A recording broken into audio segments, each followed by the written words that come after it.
Okay, the first photo one is a picture of A is the McKim house where the murders took place. B is the house next door and roughly pointing at the location of the garage behind it. And C is a arrow pointing towards the window to the side of the house. And to explain this to you is back in the day, that house on the right where B is happened to be a place where we used to mow. I worked for a mowing crew and we mowed, and that was just one of the places where we mowed. Well, when this murder occurred, there was like a $50,000 reward offered for any information leading to his arrest. So, with that in mind, it was just like a day or two after it happened. We were mowing that house next door, this house on B, and we went to go run some equipment behind the garage, and right there behind the garage was a liquor bottle that if you stood there and looked at the liquor bottle laying just by itself behind the garage and looked, you could see right into the back porch of the house next door.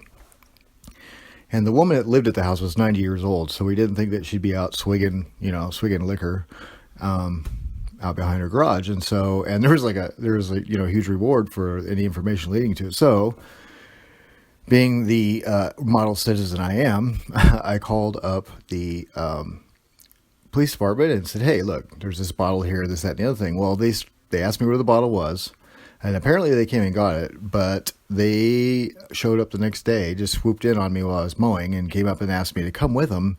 And so I went with them, and they grilled me for like 12 hours. I mean, it's a long story, but they grilled me, well, not 12 hours, probably more like 6 hours, but they grilled me for like 6 straight hours and asked me all kinds of crazy questions about it. They never did ask me about the bottle. They just asked me about the family and everything else.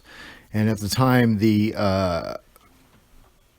news reports were saying that the news reports were all about they had a profile of who they thought the murderer was, and it fit me exactly. But the guy was in my class, But I mean, it was like there was just certain factors that they thought because of the way the crime was. I mean, as far as like just demographically fit me. And what was odd, and another thing is that when he left that house, he took their car and drove it. And behind this picture would be my parents' house at the time. My mom's house at the time was just, and then so he went and drove past my mom's house and parked the car at the end of that block.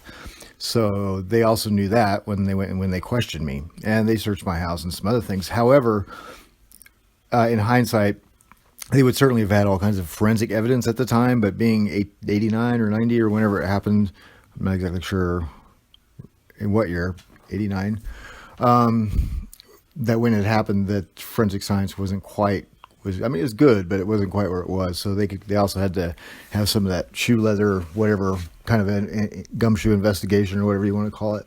Now the C on this picture is where the guy, for some reason, he cut the cable TV lines to the house before he went inside. He didn't cut the power lines, I don't think, but he cut the cable lines. So when we were mowing the yard, you could see it where he had cut it, and then you could also see where they had all kind of dusted for footprints as well. So that explains photo number 1, and then photo number 2. Let me bring it up. Photo number 2 is just a satellite view, and there's McKim's house. There's the garage where I found the bottle, and if you look diagonally, we could see the back of the house. And I thought, well, $50,000. I mean, they ended up going to my friend's house and asking all kinds of crazy questions of people and everything else. But that kid ended up going to he went to their funeral or something, I believe, and then he took off to Boston. And then on America's Most Wanted, they snatched him right up. He was, and he was in our class. He went to a different high school, but I was in a small town, only 2 high schools. And I have several friends that knew him. And I was actually in prison, lo and behold, in the same prison as him, but we were in a separate camp. But anyway, that being said, and then if you look at this picture is actually to the south, because the top is north. To the south of there is where my mother lived. So, and he went and took the car. So that explains that.